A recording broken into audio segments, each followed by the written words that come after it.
great pleasure to introduce Chris Ashton, the co-founder of Turtle Rock and the design director on Evolve, which I have just come from playing as the monster, so if I seem a little like, please forgive me. It really is, it's one of those games where it's like, oh yeah, duh, this is a great idea, and it's something that really hasn't been explored before. Probably the closest would be your team's experience working on the Left 4 Dead series. Yeah, that tank survivor battle. Exactly. Yeah, exactly. That was 45 seconds, and you probably had 18 minutes or something there. When I wasn't the monster, it was a long experience. Sort of. I mean, you can see kind of the logical design leap from what Left 4 Dead was to something like this. But I think what seems kind of obvious on paper is quite challenging to actually make. If you wouldn't mind kind of going through sort of the process of picking this kind of 4-on-1 multiplayer co-op and competitive multiplayer. Particularly that the monster grows over time, puts a time stamp on the game. If the game goes very long, then it goes to his favor. If it ends very quickly, it goes to their favor. And even if 4 versus 1, without that sort of growth over time on the monster, it would be a little bit easier. So, but that's kind of the cool, that role reversal of the monster. When in the beginning you're scared and they're hunting you down and you're being chased, and it's very frantic and tense. But if you can stage up, if you can eat enough things and get big enough, you can turn the tables and you totally become the hunter and you go after them and finish them off. So that role reversal winds up being like super fun and so valuable that it was worth the effort. I kind of jumped the gun for the sake of the audience here because I'm so interested after my play experience, but if you wouldn't mind sort of describing what sort of the world of the game is. We saw a tiny slice of it, but sort of what's the underlying narrative and circumstances that bring these 4 people into clearly dangerous circumstances hunting a creature? So this is in the future, it's sci-fi. Takes place on one planet, planet Shear, and it's a frontier planet. It's sort of at the edge of the explored space. The humans in this aspect, they're hunters.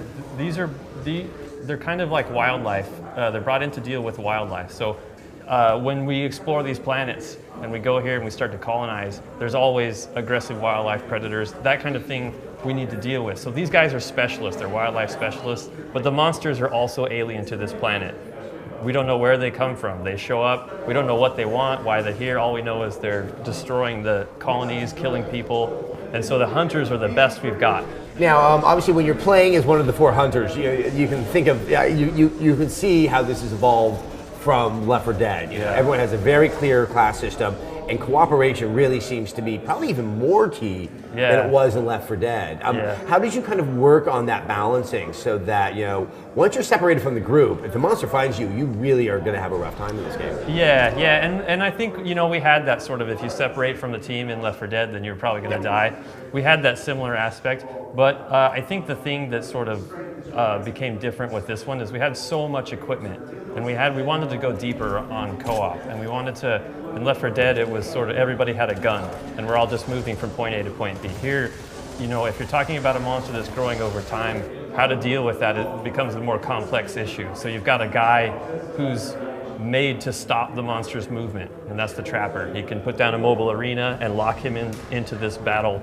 He's got a harpoon gun to slow the movement. You've got a guy, Assault, who can deal the damage. You've got a dedicated medic who can heal in multiple ways, and you've got support class who can cloak, who can be offensive or defensive and help the team. So that was a big shift for us, was having character classes, and that came about through playtesting. We prototyped early. We didn't have classes to begin with, but then it was very disorganized. It's like, are you going to heal? Am I going to heal? Nobody knew what each other was doing. And as soon as we put classes in, if you choose medic, you know what your role is. Right. Like, and at least that someone's there to try and heal everybody. They still have to do their job, but they can. Yep. So one interesting thing that was pointed out is while we played with one particular character in each of the 4 classes, that in the final product of the game we're actually going to see multiple characters within that class. I mean, are they going to play differently within, say, an assault class or a medic class? Yeah. So they only share. They have 4 things. Every class has 4 things they can do. Every character has 4 things they can do, and every other character in that class, they only share one thing. So So their equipment is dramatically different. And as a result, you might have a medic that is very more heavily armored. You might have a medic who deals more damage. You might have a medic that is more stealthy, right? So we have different flavors of every class, and that takes the form of different characters in that class. And then when you're playing the monster, in this case, what we got to play, we played Goliath, who's hulking, fast, nimble, breeze fire. It's interesting because that fulfills most of what I need out of a monster. So the idea that, how many other monsters are you anticipating to have in the final version of the game?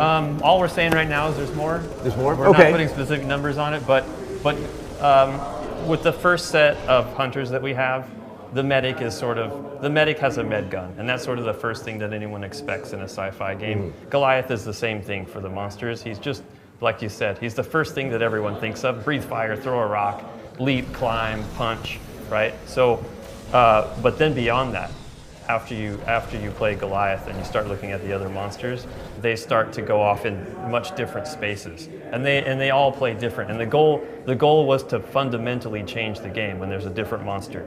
They might move differently. They might eat at different rates. They have a completely different set of abilities. So it really does change the game. Even if I'm playing my favorite tracker, but then the monster changes, my whole game changes as a result. Now, with you play the creature in third person. You get to see him evolve. You get kind of a better vantage point of a lot of the game space around you. But if you go back to some of the instances where people have attempted this very asymmetrical, competitive, cooperative multiplayer.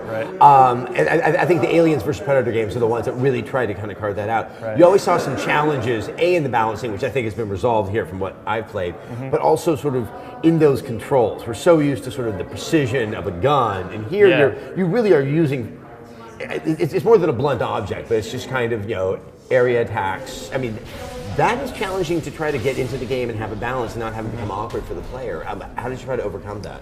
It's just a lot of playing and iterating, and for the monster, for example, we were first person to begin with on the monster side of things, and then mid process, where you get harpooned in the back, and a text message would show up on your screen that says you've been harpooned, right? And that's very difficult. Like, you're in the middle of a fight, you're supposed to read this message and understand what to do. As soon as you pull it out in third person, you can see the harpoon and you can react to it.